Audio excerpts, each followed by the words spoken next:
So guys, paano ba tayo gumawa ng authentic na suka? So dito meron na akong tig 2 tablespoon na asin at saka asukal. It's up to you naman kung gaano kada ilagay mo. Kaya lang, ako gusto kasi malasa na para wala nang adjustment pag ginamit. Diba? Halimbawa, magsasaw-saw ka. So meron na siyang lasa.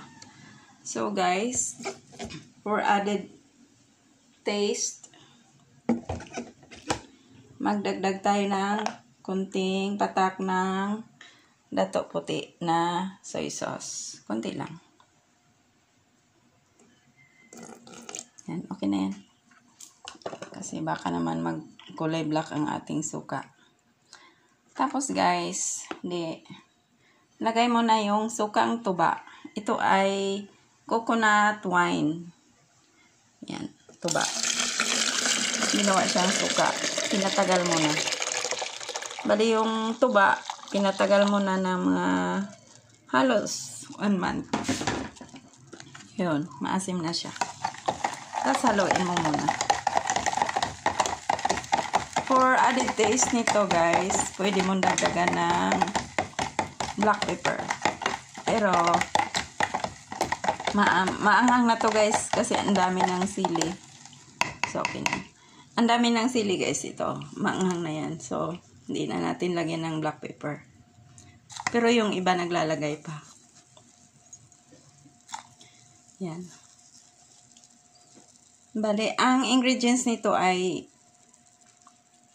salt, sugar, yung tuba vinegar, at saka itong chili, red onion, at saka ginger, at saka itong garlic. So, yun guys. So, ibuhos ko na lang siguro. Mabilis. Baka matapon naman. So, pagtagaan na lang muna natin. Ito, ginger yan guys. Hiniwa ko ahead. At binabad ko sa suka. So, 2 chilies ang ginamit ko dito guys. Yung bird's eye chili at saka yung malalaking chili na napakaanghang.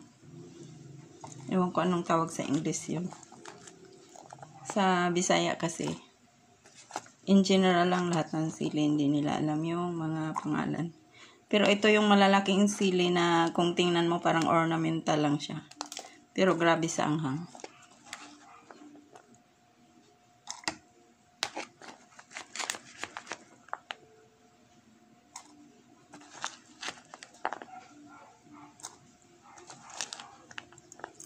So, ganyan lang guys. Ayan, puno na. Hindi na natin sobraan. Ito na lang, garlic.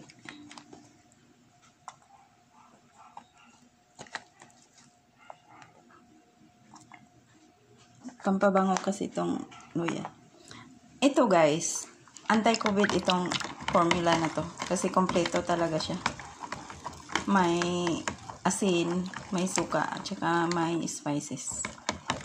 So, ang kulang lang dito yung black ground pepper or crushed black pepper. Pero, kayo na bahala kung dagdagan nyo. Ako, di ko na dagdagan. Kasi sobrang anghang na niya. So, that's it guys. Thank you so much for watching.